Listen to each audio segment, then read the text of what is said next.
Hi, everybody. Today is Friday, April 18th, 2025, and our friend Larry Johnson is back with us. Welcome back, Larry. I am happy to be here. Thanks. Larry, last night, we've learned that the United States has attacked Ras Isa port in Hodeidah in Yemen. And so far, from what we've learned from the Ministry of Health in Sana'a, they're talking about 74 people have been killed and 171 injured. And right before coming out, the breaking news right now is that Yemen has attacked Ben Gurion and has targeted Ben Gurion airport in Israel Mhm. with a ballistic missile called Zulfaqar. And they have targeted two uh, aircraft carriers, the two aircraft carriers of the United States in the Red Sea, if I'm not mistaken. I think isn't there only just one carrier strike group in the Red Sea? They're saying that there are two. No, it's one of them is USS Harry Truman, and Yeah, the other one USS Carl Vinson. yeah. I thought the Vinson was down in the Arabian Sea, or Indian Ocean. I don't know. They said that they have attacked both of them. Okay, so Yeah, they could have right now. they could have launched one at the Vinson. Um, Yeah. that's always going after the ships is always much tougher than going after the airport. I was doing a show yesterday with Garland Nixon, and someone who represented themselves as a Navy vet was saying, "Oh, those Houthis, they're crap because they can't do any. They claim that they can hit Ben Gurion Airport, but they can't hit a U.S. carrier." Well, I said, "Well, for starters, Ben Gurion's airport doesn't float, and it doesn't sail around in a body of water. It's a fixed location, so you sort of know where it is." The problem with ships is that the Houthis don't have an intelligence, surveillance, reconnaissance capability. Basically, they've got to rely upon some dude in the boat that's out there and say, "Oh, hey, I see where this U.S. ship's located," and they can send the coordinates that way. But the ship's moving, and so it's not like there's a magnet on the ship that draws the missile to it. So just from that standpoint, it's a very challenging, um, I guess, task to try to attack the carrier with one of the ballistic missiles. Now they can do it with a drone, assuming that it's being piloted and they've got video capabilities on the drone, so they can see where they're going.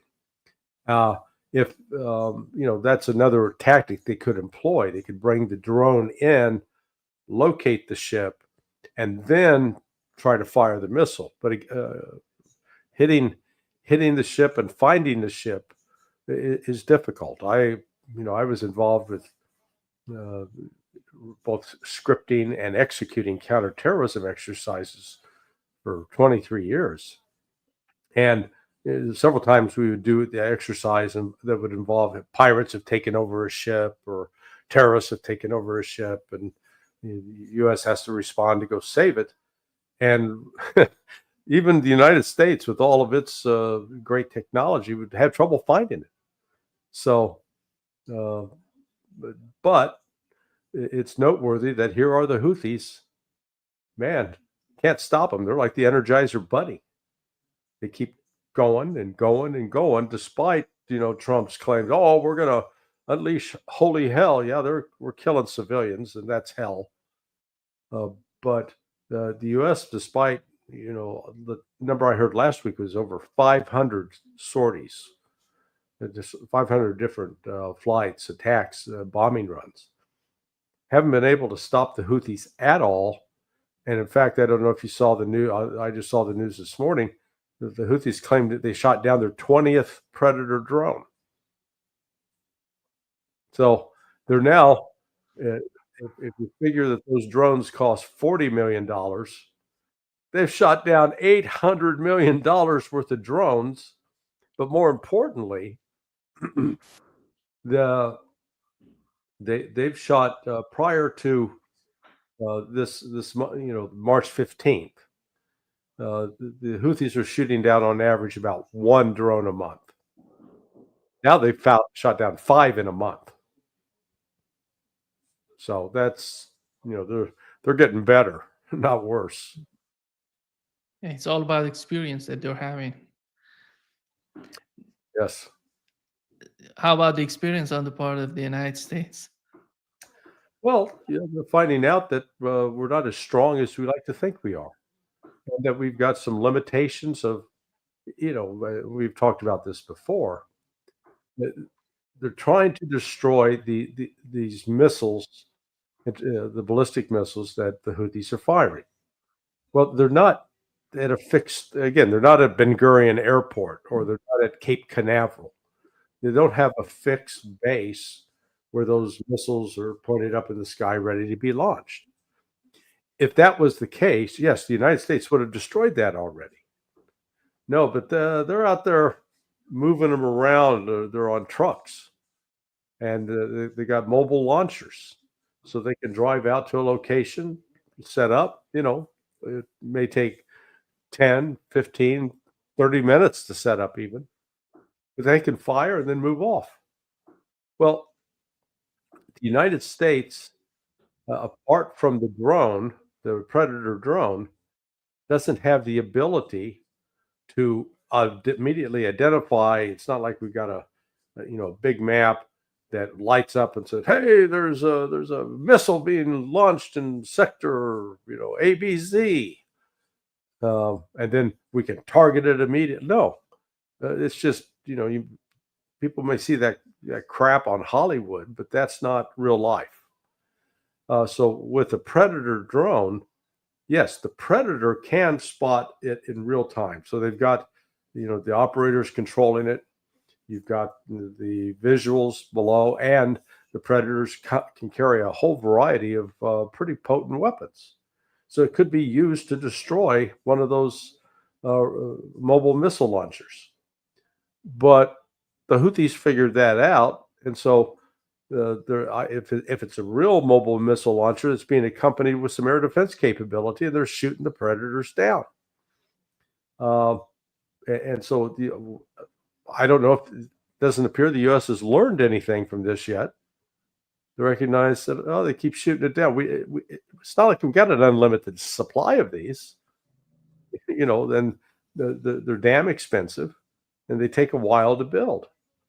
So this is the lesson I hope Donald Trump and Pete Hegseth and others are learning in the current Trump administration, is that there are actual limits to U.S. military power. Just because we can stand in front of the muscle and the mirror and flex our muscles and say, "Oh man, I'm a stud," doesn't mean that you're actually competent to go out and fight. And I think the limitations of U.S. military power are being exposed. Larry, in terms of the article published in the New York Times, they're talking about there is some sort of division within the Trump administration in terms of attacking Iran. Do you find it realistic, or they're just making new rhetoric? And here is, before responding to that, here is what Donald Trump said about that sort of idea, that article. The attack is what? That you waved off an Israeli plan to attack Iranian nuclear facilities. I wouldn't say waved off. I'm not in a rush to do it because I think that Iran has a chance to have a great country and to live happily without death. And I'd like to see that. That's my first option. If there's a second option, I think it would be very bad for Iran. And I think Iran is wanting to talk. I hope they're wanting to talk. It's going to be very good for them if they do. And I'd like to see Iran thrive in the future, do fantastically well.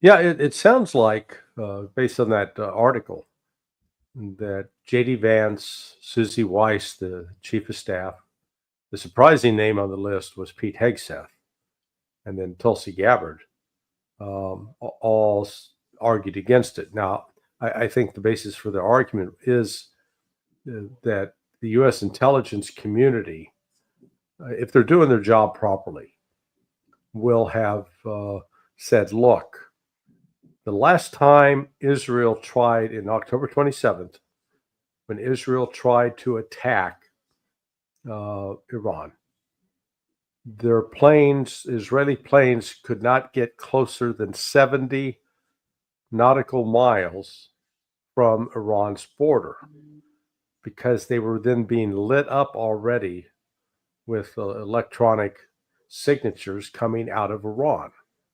In other words, Iran has an over-the-horizon radar system.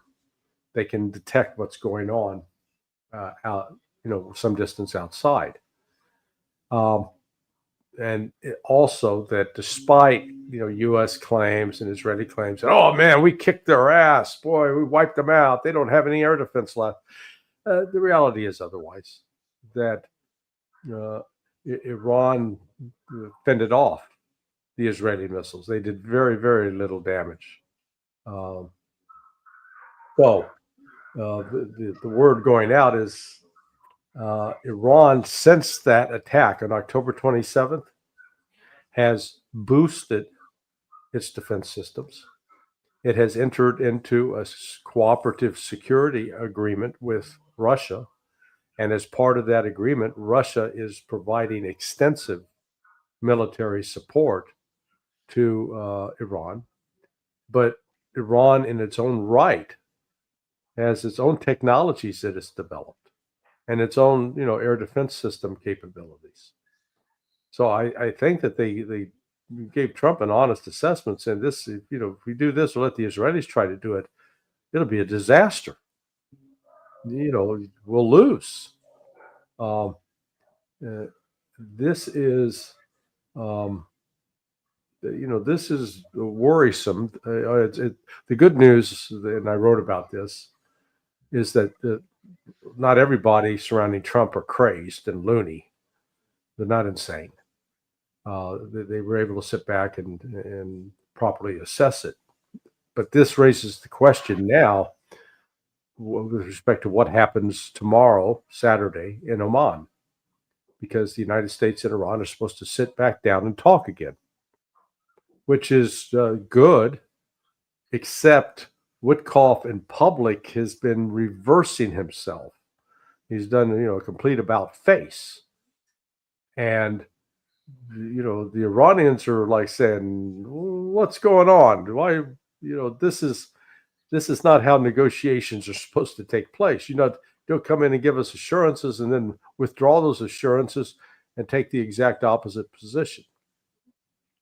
And part of the problem is Witkoff doesn't understand. He's not an expert, and I don't profess to be either. But at least I know this much from reading from people who are experts, that Iran's enrichment program is, Witkoff says it doesn't need to be more than 3.6, 3.8%. Well, excuse me. There's part of the program that needs to be 20% because that's used for medical isotopes. And it's used as part of medical treatments for cancer and other things. So clearly, Iran's not going to stop doing that because it is peaceful. The only thing you have to worry about is if you're enriching uranium to the point of getting it 90%. You look it up. The natural uranium that people, that's picked up out of the ground, that's mined, is uranium-238. And so when they talk about enriching it, they're talking about creating uranium-235. That's when we hear this concept about enrichment. That's what's going on. So Iran, I think, is quite willing and ready to make a deal to cap its enrichment and to allow outside inspection to verify that they don't have a bomb. I think they're absolutely telling the truth. They don't have a bomb.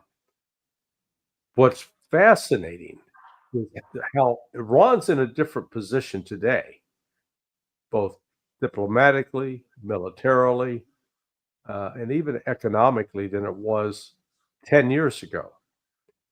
10 years ago when they signed on to the JCPOA, China and Russia were imposing sanctions on Iran. Iran was completely isolated diplomatically. The United States had started a proxy war with Saudi Arabia against the Houthis, who the Iranians were backing and supporting.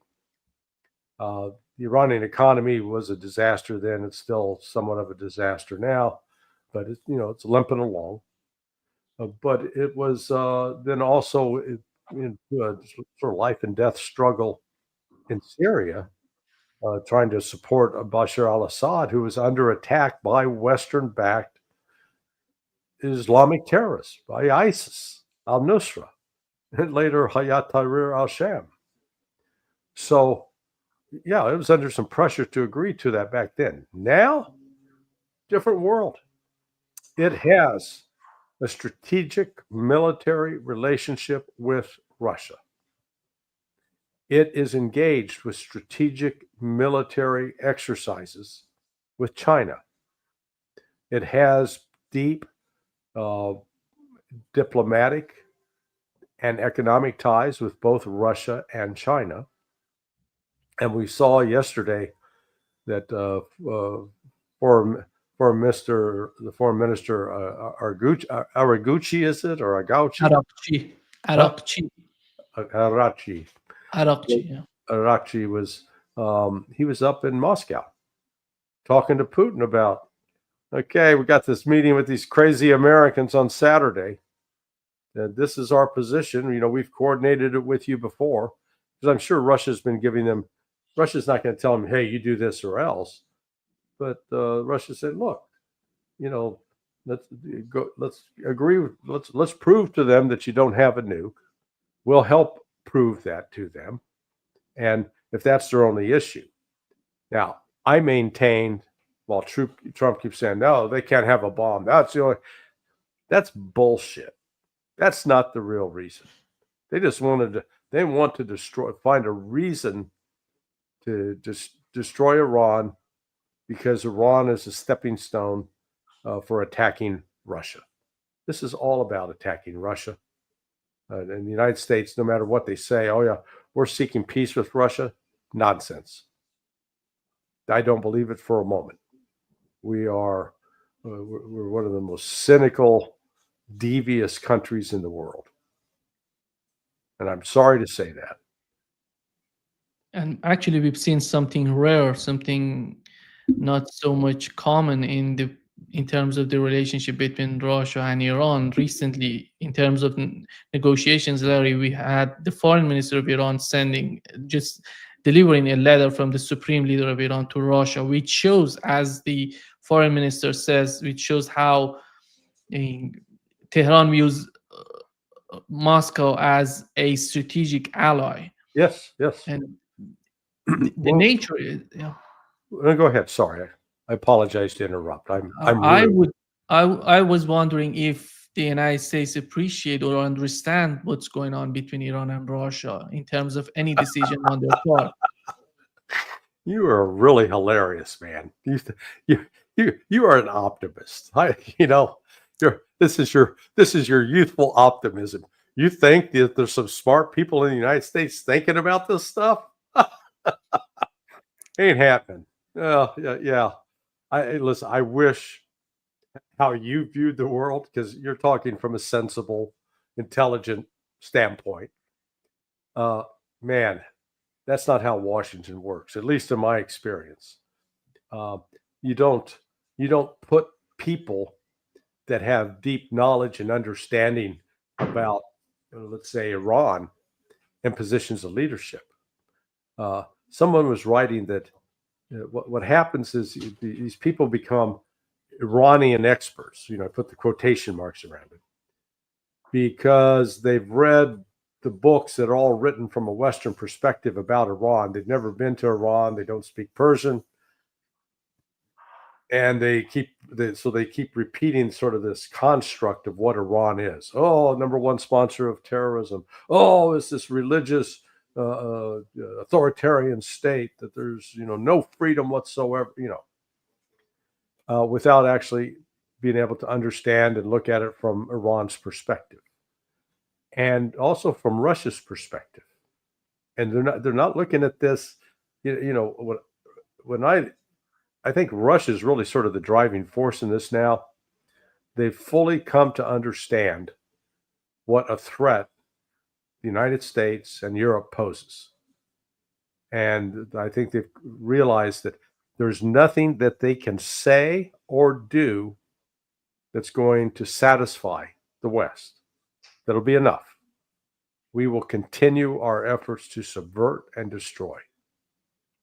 So as they look at their strategic picture, the last thing they want to have are hostile forces on its southern border and on its northern border. Now, the Baltic states, it's like getting bit by a flea, okay? It itches, it can be irritant, but it's not life-threatening. They're not carrying the hantavirus, and you can live with that annoyance.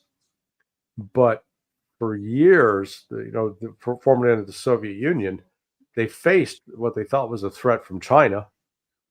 They cultivated close relationships with India to keep that shored up, and the relations with Iran were shaky. So now what Russia's doing is solidifying those relations, so that it now has sort of a solid wall of support to itself.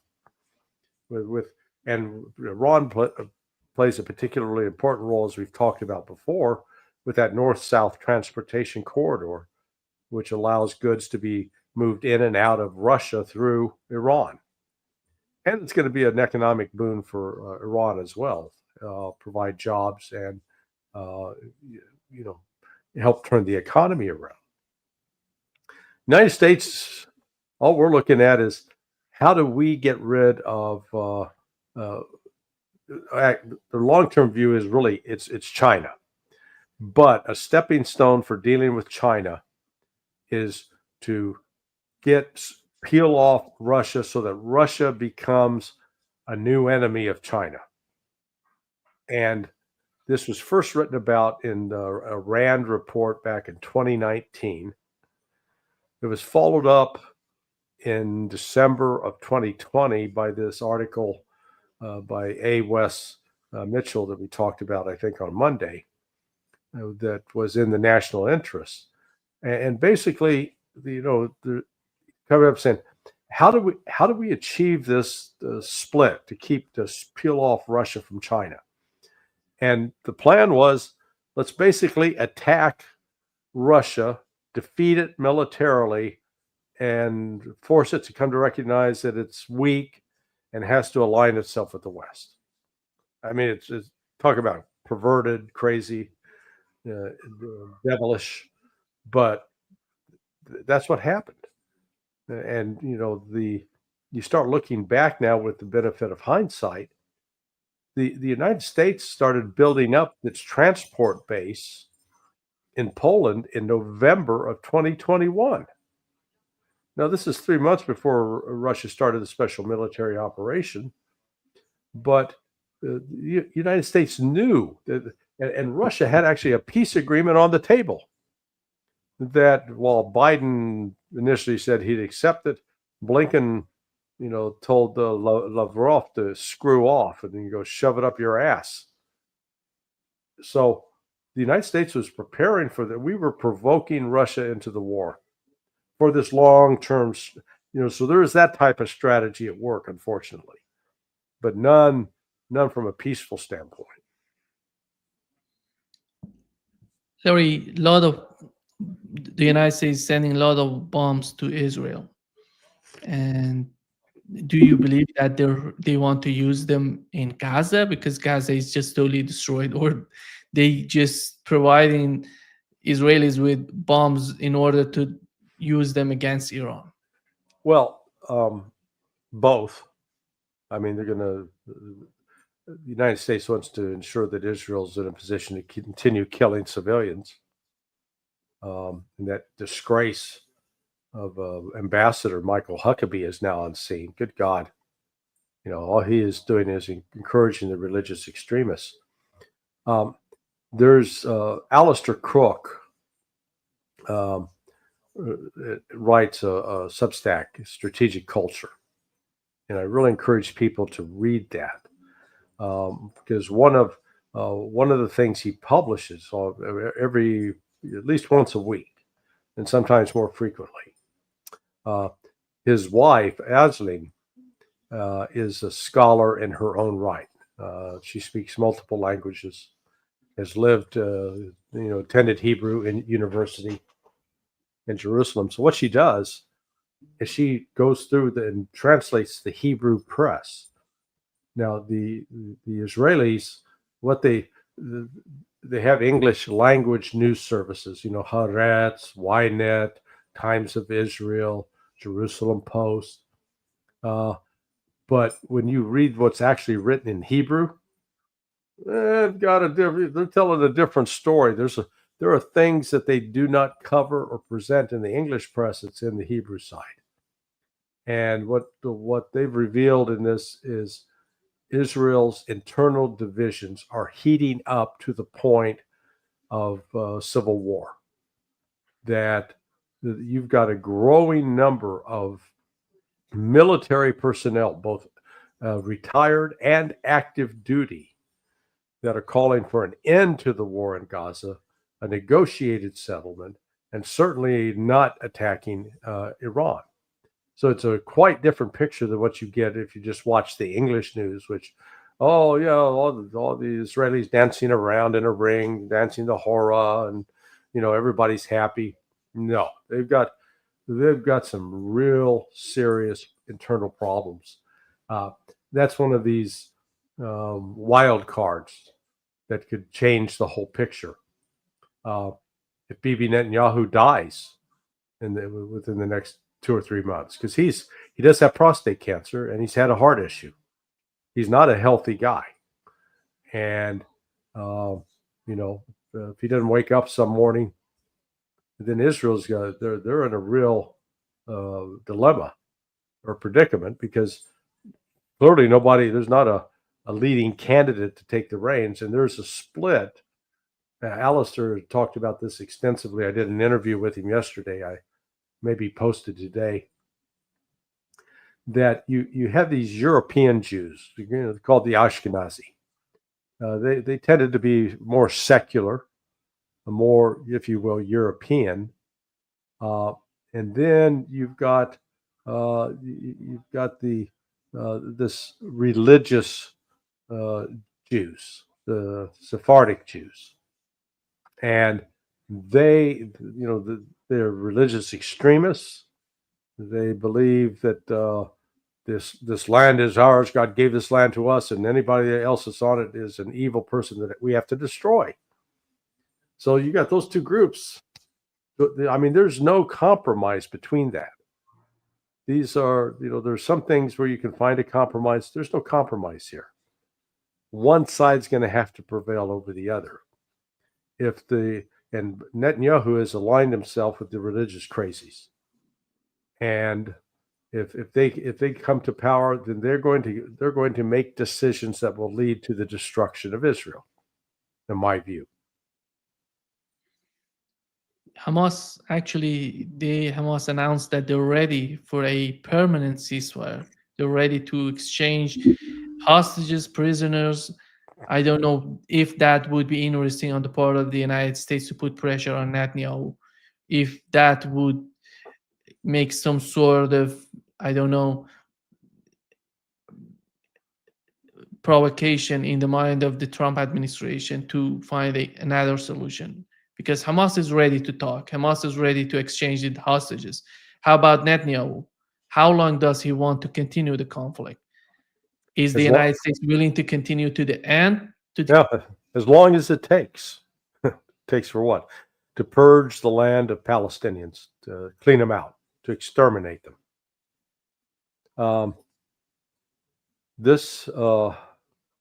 I candidly, I think Israel is never going to agree. The current crowd under Netanyahu would never agree to a Palestinian state. That's why when Hamas was created, organized and formed in 1987, I believe. I've had some people that write to me and say, "Oh, it's a Mossad front," and no, it's not a Mossad front. However, Mossad did funnel money to it through Qatar and other cutouts. Not that I don't think Hamas necessarily knew that they were getting money from the Israeli intelligence service. Then Israel was doing it for one purpose, that Hamas would oppose the Palestinian authority of Yasser Arafat and others back then. So they would never have a peace agreement. They were actually almost inciting and encouraging Hamas to carry out attacks, so Israel would have an excuse saying, "See, we can't agree to peace because you damn Palestinians, you don't want it." And it was a very cynical play. So Hamas, I believe, has it has risen in stature, not diminished in stature as a result of this war. And but Netanyahu's not going to negotiate with him. Now there are in this dissident these Israelis that are opposing the war, including military officers. Many of them are calling for, we got to have a Palestinian state. Let's stop this war. Let the Palestinians have a legitimate state, and we'll stay the hell out of their way, and we'll leave each other alone. That's what they want to do. But it's these people that are bound by, under the hostage to this religious vision from the Torah and the Old Testament, that claims, "Oh, God gave this land to us. We're special people. We're better than everybody else, and this is ours forever. So get out of our way." As long as they believe that, then they're going to continue to act on it, and you're going to continue to have the bloodshed. We had something new in terms of the relationship between Iran and Saudi Arabia. The defense minister of Saudi Arabia went to Iran. You read my piece? Yeah. Okay. All right. Good man. Sodar21.com. We'll put it in the advertising. Exactly. Right here, below your page. Yeah.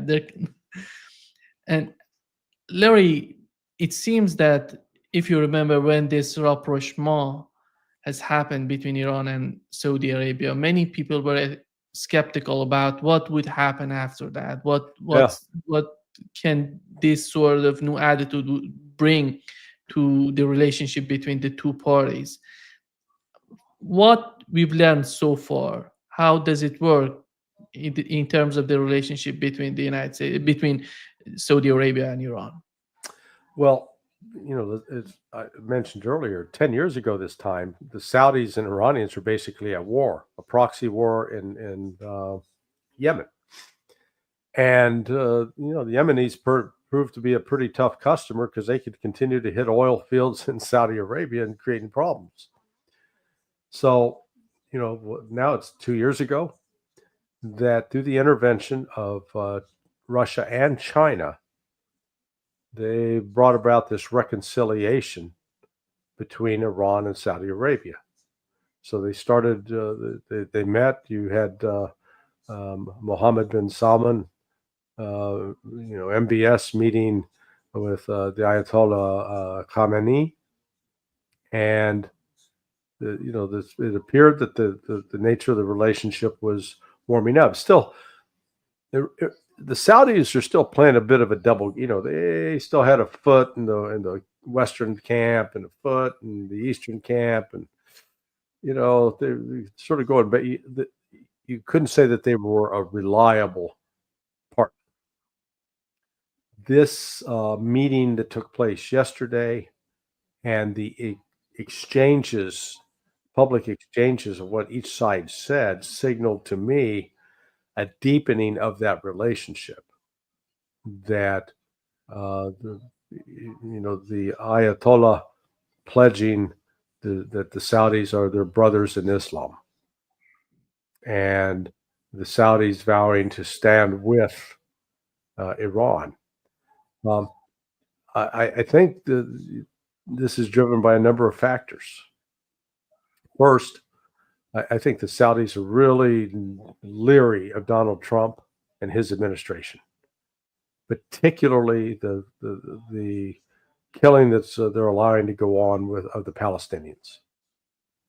I think they recognize that the United States is serious, at least seriously entertaining the notion of attacking Iran. And the Saudis, I think, worry that if that happens, their own oil fields could become a target as part of a Iranian retaliation. So they want to wall that possibility off. They want to let Iran know, hey, we stand with you, not with them. An interesting indicator that the United States may be preparing to attack is the reports are out there now closing down 3 military bases in Syria, withdrawing the troops.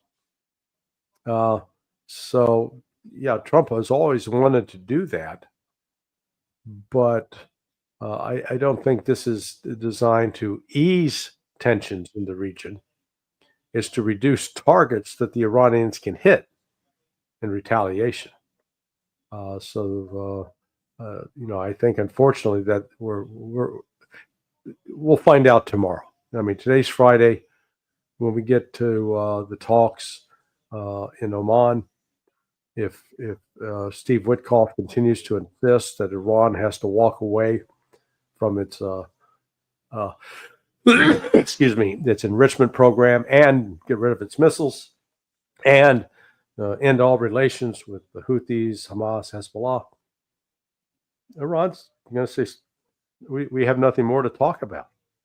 When you're ready to come and seriously negotiate, give us a call. Otherwise, goodbye. That means we'll be headed to war. And so from that standpoint, I think the Saudis were anticipating that possibility. And this was, if you will, a preemptive action on their part.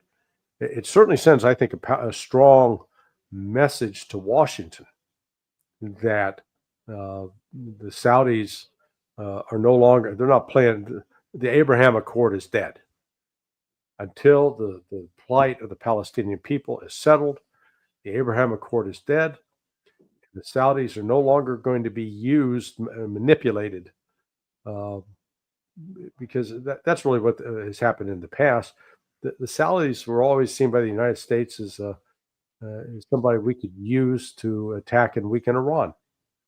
They've been just a tool. There's no real friendly relationship between the countries. The Saudi Arabias were just like a piece of toilet paper, and we'd wipe our ass with it. Sorry for the crude analogy, metaphor, but that's exactly how they've been treated. Larry, you've mentioned the way that Witkoff is just talking with Iranian, and right after the talks, he put out in his interview with Fox News, he was talking about 3.67% of enrichment. And here is what he put on the social media on X. He said Iran must stop and eliminate its nuclear enrichment and weaponization program. What's your understanding? What's your interpretation of he wants Iran to stop enrichment and eliminate weaponization program? What does it mean for you? Well, number one, they're not weaponizing, they're not weaponizing uranium. They're not trying to enrich it at 90%. So it's like me telling you, Nima, I want you to stop driving that Lamborghini. And you go, I don't have a Lamborghini. How can I stop driving a Lamborghini? I don't have one. Hey, stop weaponizing that uranium. And they're going, well, we're not weaponizing it. Okay? So that's a straw man argument that Trump's putting up. Maybe he can declare, see, by God, we got them to stop weaponizing. Yay, we give us credit. The concerning part was the preceding clause where it cease enriching uranium. Now, Iran is going to insist, correctly so, that we have every right to engage in a peaceful nuclear enrichment program. For the energy purposes, 3.67 is fine. We can live with that, but we will be enriching at 20% because that's for medical purposes. Hey, we'll let you come in and inspect. And NPT allows that, Larry. Yeah. NPT allows that. Yeah. So, it's up to Witkoff, because I think one of the first questions the Iranians will have tomorrow is saying, Mr. Witkoff talked about last week, we're willing to provide full guarantees that we're not enriching uranium to weaponize it at all. That's not a problem. We agree with you on that. But it appears now you've shifted your position and saying that we can't enrich it all. Is that really your position?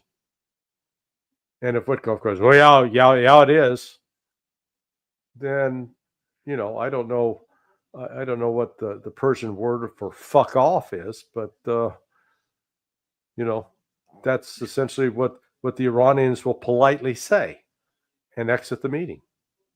You don't believe how rich the Persian language is for that. So.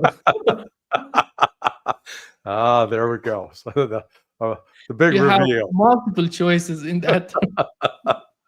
Yeah. So this is,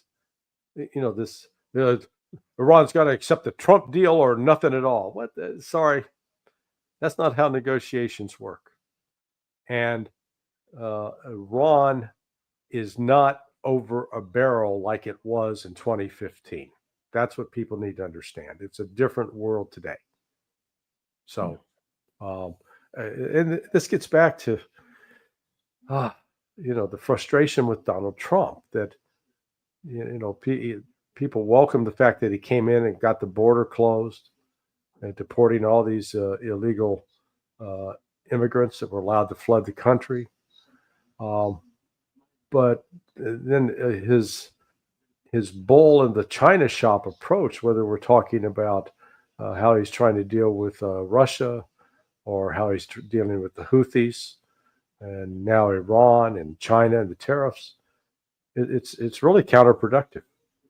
There are ways that he can approach the issue, and I would have sat down, like you said, we're going to impose tariffs. So what's your ultimate goal? What outcome are you looking for? If you're looking for some sort of deal with China where China is going to, be amenable to making some changes in its trade policy and doing things that we want them to do, then insulting them is not the way to get that to happen. It's like there's a girl you want to date, and you don't start off by calling her fat and ugly. She's not going to want to go out with you. And the same thing, a girl looking at a guy is going to say, "Hey, you're stupid. You're ugly. You smell." Well, there's the foundation for a great relationship. So this is, across the board, the bullying is, I think, becoming a thing of real concern. What's interesting, it takes us off on a little bit of a detour, but a lot of these China experts in the United States are seized on a comment yesterday that essentially that some Chinese official reportedly said, well, if the United States stops talking mean to us, we'll negotiate. And the people on this side were going, yeah, man, see, our tough stance is forcing those Chinese to come around. And I sent a note to Pepe last night saying, is this going on?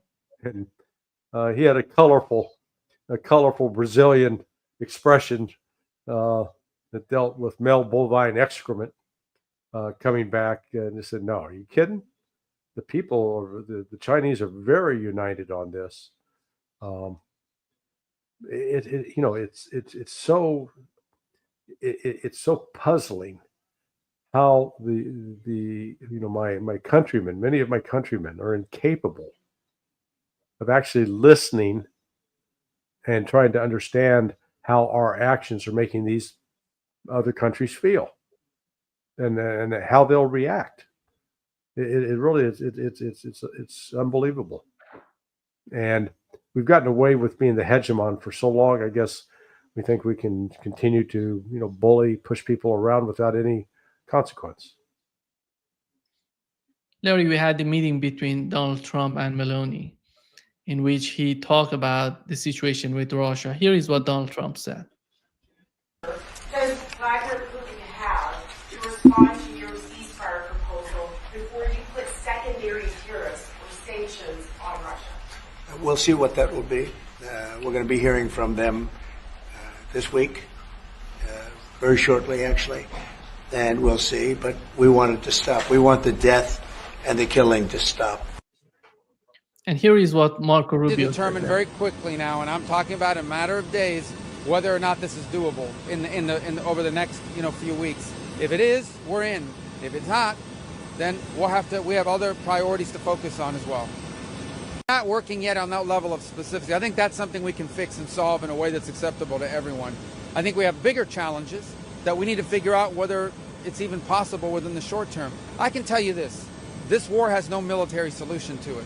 It really doesn't. It's not going to be decided with, neither side has some strategic capability to end this war quickly. There are probably elements of this as well. I always remind everybody that part of the sanctions against Russia, many of them, are European sanctions that we can't lift if that's ever to be part of a deal. So they're going to have to be involved no matter what. It's their continent. This is happening on the continent of Europe. And so obviously European powers will care deeply about what happens. So they have a stake in this, and we recognize it. And but in the end, I think we all want the same thing. I think from the U.S. perspective, we've spent 3 years, billions of dollars supporting the Ukrainian side, and but now we've reached a point where we have other things we have to focus on. We're prepared to be engaged in this. Yeah, we have other things to focus on. Larry, both Donald Trump and Marco Rubio, they're talking about they're waiting for some sort of response from Russia. What I am afraid that they're not going to get the sort of response they're waiting for. If they want to end the war, it's real simple. Cut off the intelligence the U.S. is providing. Cut off the flow of money and weapons. Withdraw U.S. intelligence and military personnel from Ukraine. If Trump wants to stop it, he can stop it because we're facilitating it right now. He's pretending like he's got nothing to do with this. It's crazy. He's like, oh, this is Joe Biden's war. No, buddy, it's yours.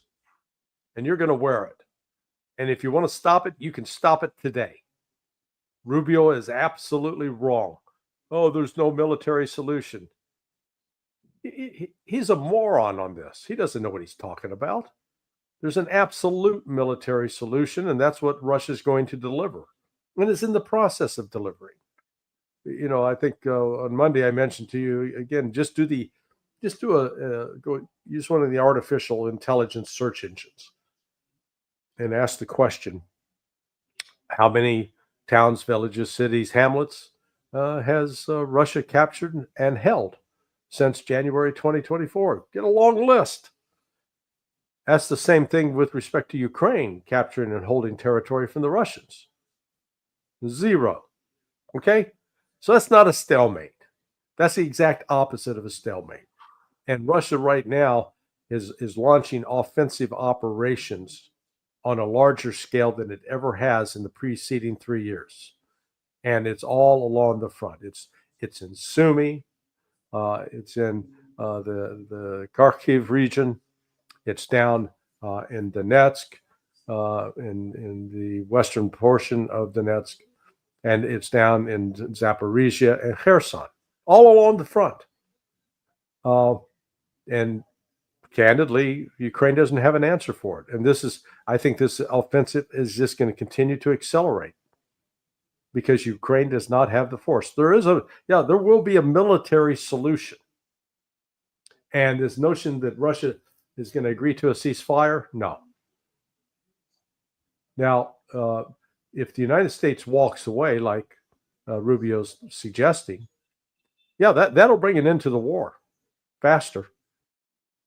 Because without U.S. intelligence support, the Europeans, look, the Europeans don't have any kind of military power at all relative to what Russia has. They're kidding themselves. And without the United States in there taking the lead, it's like they're like five guys who are, sort of working stiffs. They don't have a lot of money, and their best friend is Elon Musk.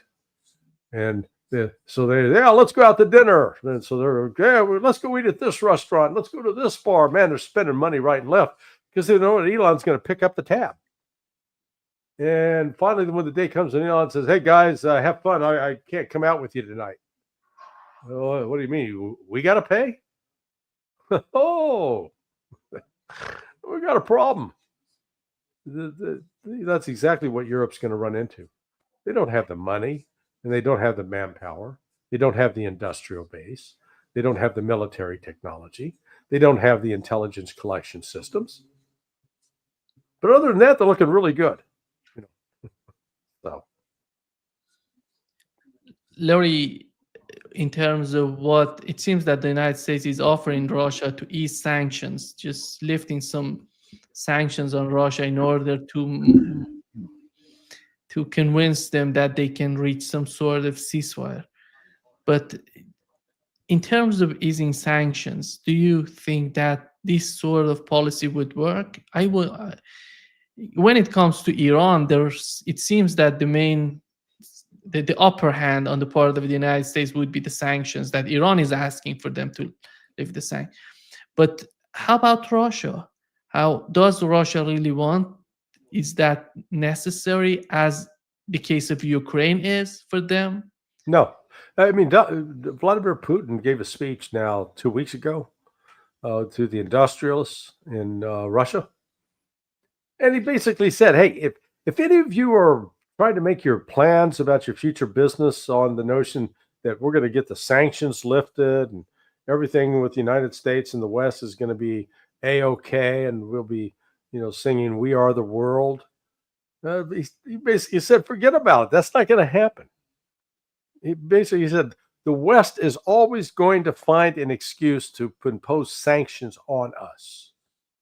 So what we've decided to do is to go our own way. And that means we're going to be working with BRICS. We're going to be setting up this alternative system. We'll try to have good relationships with the West. We don't want to be at war. We don't want to be antagonistic. But we're not going to be held hostage by these bastards. And he's very clear about that. So, the West can indulge all of its fantasies. Oh, yeah, we'll keep... They want to get out from under our sanctions. Russia does not care. They did at one point.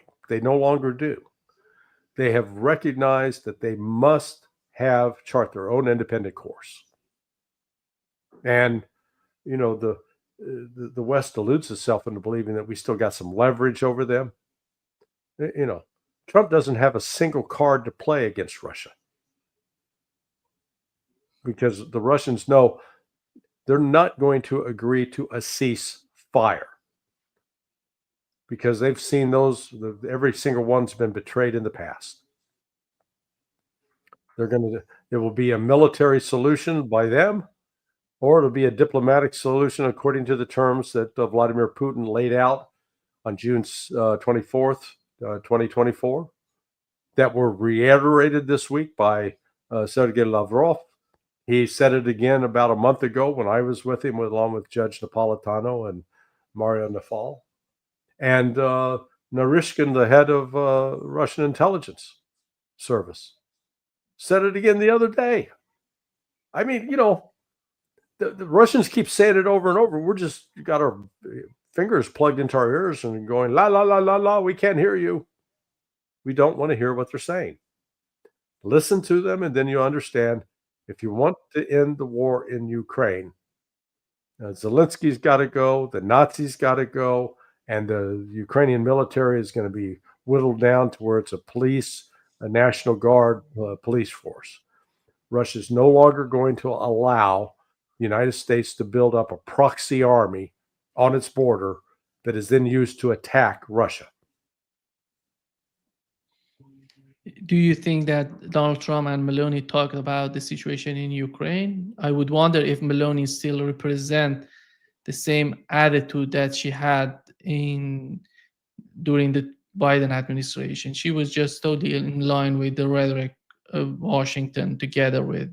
No, I don't think so. Did you see? She gave a presentation the other day where she was blasting Macron and the French for being a bunch of corrupt imperialists, basically, and talking about how they issued a currency to francophone to the some of the countries in Sahel, and that young children were being forced to go into gold mines to mine gold, and that all the profit was going into the banks in France and not to the people in Africa. And she goes, this is why we've got an immigration problem, that we don't allow these people to have the money that they earn that should go to them. Instead, it's being robbed by these French. She was blistering. So no, I don't. She ain't going along with Macron and Starmer crowd on, let's see if we can start World War III with Russia. No. Larry, in case of China, we know that Russia and Iran are closer than ever.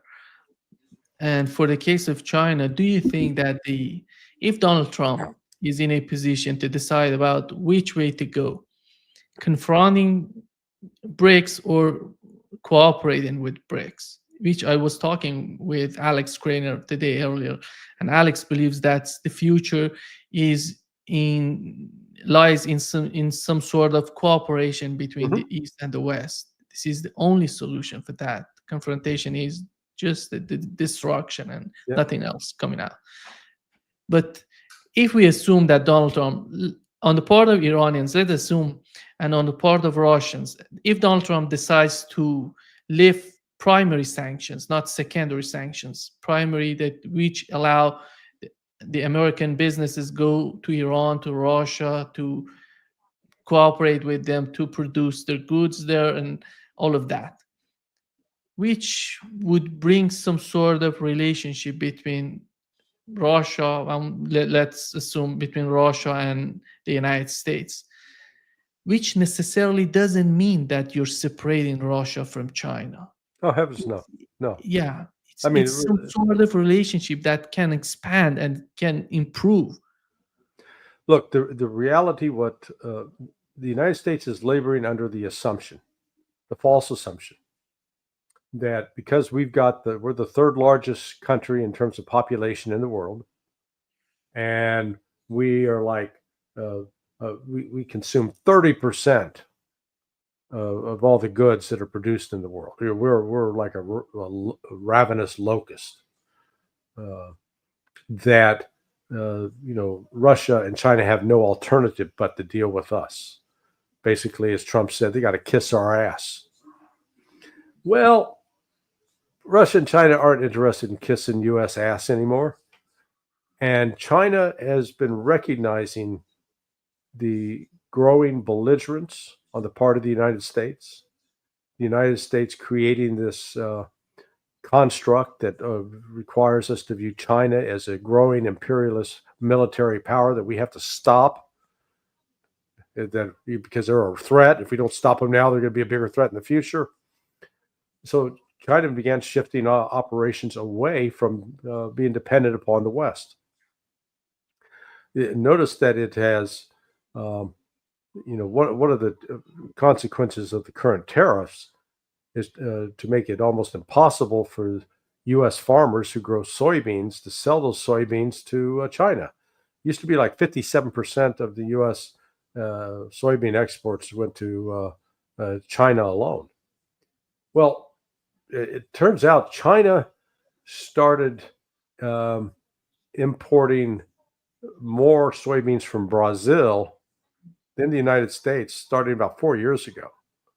But it's accelerated, and now that China and Brazil have agreed to trade in their own currencies, that means they're no longer bound by the dollar. And a lot of these commodity transactions that are taking place under the BRICS umbrella are no longer feature the US dollar. So the commodity indexes in the United States, they're sort of blind because these transactions are outside their ability to capture those. I think China is moving to basically create more export markets in countries around the world. Now, the United States reportedly is trying to threaten countries. You got to stop. Either you do what we want to do and we'll cut your tariffs, and that means you got to stop doing trade with China. Again, the United States doesn't make things that are so essential that other countries, if they don't have them, they die. Whereas China does. So, I think, and the bullying part of the U.S. approach is, I think, particularly off-putting. So we're going to see, I think we'll see BRICS continue to grow in strength, and the United States, it will suffer a major economic crisis, which will make it increasingly irrelevant. Yeah, Bloomberg reported that China cuts U.S. oil purchases by 90%, Larry, 90%. And Financial Times reported that China stops buying the U.S. LNG. And these are huge changes. And on the other hand, we've learned that they're just replacing the United States with Canada. And Canada is just providing them with oil. Yeah. I would wonder what would be the strategy on the part of the Trump administration, because if they go that way, it's going to be so much difficult to get back to the. Do they really believe that they're going to be able to just get back and bring everything to what it was before? Yeah, no, this is again, I try to bring it down to human level that we understand that, if you've got an abusive spouse that's just beaten to hell, punched his or her partner and caused physical damage, and then later say, okay, I'm sorry, man, I was having a bad day, I drank too much, let's get back together. You reach a point in that kind of relationship where you say, you're not worth it. You're not worth the cost. And I think that's where China is right now. When they canceled all the deliveries from Boeing, they're going to start buying commercial jets and jet engines and such from Russia. And Russia will work with China to help Chinese produce it. The Chinese has got the industrial capability to do that, and the workforce. So that the United States is no longer the linchpin holding the whole economic order together. We have become destitute by virtue of our spending on endless wars overseas, and we have alienated too many countries. The U.S. alliance with other countries right now to Trump is really, he's been very damaging in that regard. I think he's, it's just shocking he can be this bad in terms of finding ways to alienate other countries that we ought to be partners with, and that we would have some natural alliances with. There are ways to try to, China certainly has done some things from a trade standpoint that we don't like, but there are other ways to go about resolving those problems. Pulling the gun out and shooting first is not the way. It seems part of that plan to confront China is Europe, and the tariffs on Europe. The main goal is to separate them from China. I Right. would wonder if Europe is in that position to suffer from a new war, economic war between the United States and China that would, what has happened to Europe. Germany just announced that we've learned that they're moving Mercedes Benz, they're moving their some part of their factories to Hungary, because in Hungary they have cheap Russian gas they can produce. Yeah. But Yeah. they cannot receive it directly from Russia because that's forbidden. I don't know who has. Yeah. Yeah. No, it's Trump's policies vis-a-vis Europe, alienating most of Europe, especially Germany, France, England. No, this is Russia, I think, is just enjoying the chaos that they're seeing, because there's nobody in Europe has got a great economy that's booming along. Russia's economy is growing at the rate of 4% last year and is anticipated to do the same this year, despite Western claims. Oh, their economy's in the tank. Oh, please keep lying to yourselves, and you will continually be disappointed. Larry, are you, just to wrap up this session, are you optimistic about tomorrow's meeting between Witkoff and Iranians? No, I'm actually not. Boy, and Monday morning, you get to come on and say, "Hey, old man Johnson, you were wrong." And I'll say, thank God I was wrong.